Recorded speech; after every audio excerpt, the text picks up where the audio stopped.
এই আপনার পেটটা নিয়ে আনতে যান, জানেন থেকে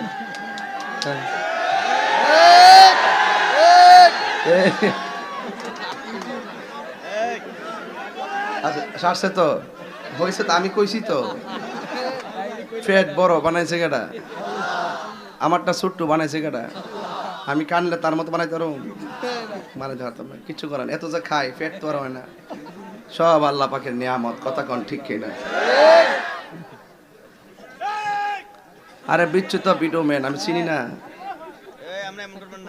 তুমি কিন্তু মনে হয় একটু বাড়তি কথা বলতেছো।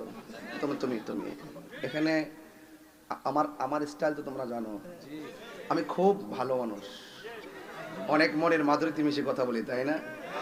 আর যখন ফেসটা একটু স্ট্রং করি তখন কথা বলার সুযোগ আছে।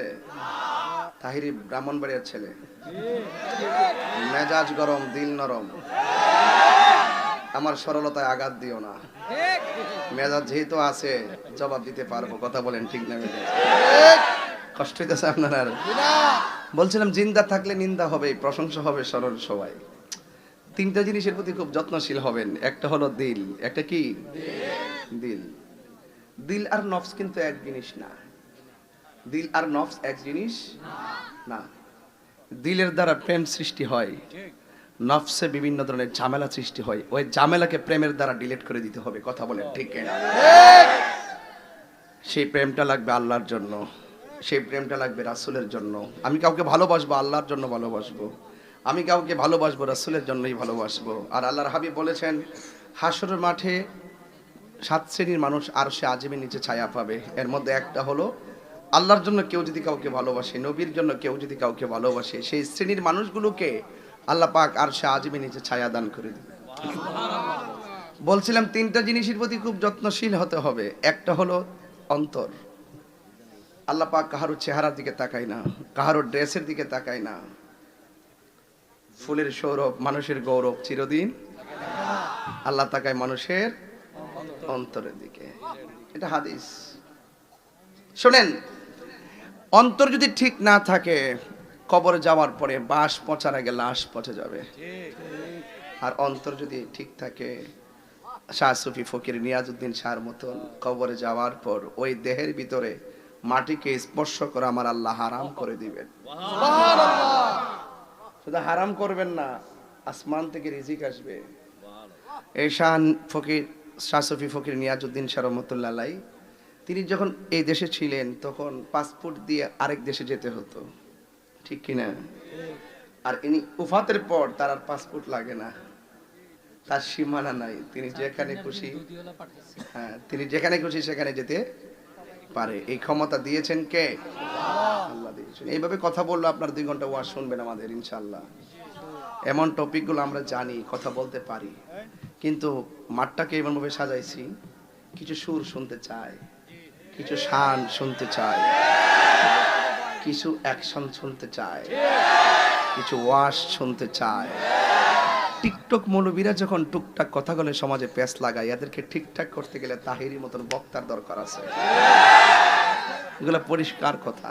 শুধু এইভাবেই কথা বললে 2 ঘন্টা ওয়াজ শুনবেন ইনশাআল্লাহ। আমরা পারি। সেলিব্রিটি বানাও না, ইমোশনাল আর মোটিভেশনাল হইতে চাও না? সারা জীবনে পীর ফকিররা তরিকতের মাধ্যমে জিকির আজকার দিয়া, খানকা টানকা দিয়া, জিকির আজকার দিয়া এই দেশে সুন্নিয়ত প্রতিষ্ঠা করছে। আর কিছু লোক আছে আমাদেরকে আমরা নাকি ভণ্ড। ভণ্ড না? লক্ষ লক্ষ লোক নিয়ে কাহিনী করি আমরা ভণ্ড কও না? এত সোজা না, বহুত কঠিন। ব্রাহ্মণবাড়িয়ায় 50 বছর ইতিহাসে মিলাদুন্নবী করতে পারে নাই, খন্ড খন্ড কোনাকানা দেওয়া হয়েছে। কিন্তু আমরা যখন আমাদের আমল যখন আসছে, আমরা দেখাই দিছি কেমনে কি করতে হয়। এত সোজা জিনিস না। সব বুঝি মোটিভেশনাল কাকে বলে দেখছো না? 10 মিনিট কথা বলছি, জীবনে এই কথা শুনছেন না? মানুষ তোমাকে নিন্দা করবে, এটা পার্ট অফ লাইফ। সকল নিন্দা হাসি মুখে উড়িয়ে দিয়ে তোমাকে প্রস্তুত হতে হবে। এটা হলো আর্ট অফ লাইফ। এগুলো মনে রাখতে হবে, এগুলো মনে রাখতে হবে। বুঝতে পেরেছো? মনে রাখতে হবে। ফুল ভ্রমরের কাছে যায় না, ভ্রমর ফুলের কাছে আসে। নিন্দকরা তো নিন্দা করবেই।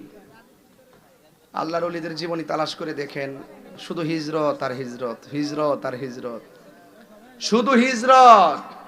360 আউলিয়া হিজরত, কথা কন ঠিক না বেঠি? বাবা শাহজালালের বাড়ি কি এই দেশে? ইয়েমেন দেশে। মারহাবা জোরে বলেন। ওরা যদি না আসতো আমরা ধুতি কাপড় পরতাম, লেংটি পরতাম।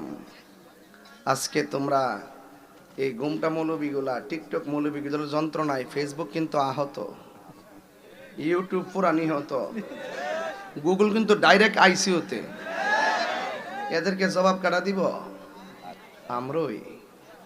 এরা জানে যে আমরা দারও আছে, বারো, তাহিরি কাউকে ধরে না।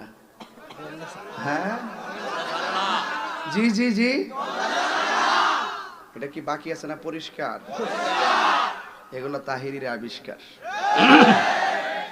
মোটামুটি ঘুমটা গেছে নি আমার ওয়াজে। ওই যে ওই উঙ্গানি কি জায়গা মাঠ বসছে? আচ্ছা মার হাবা জোরে কন।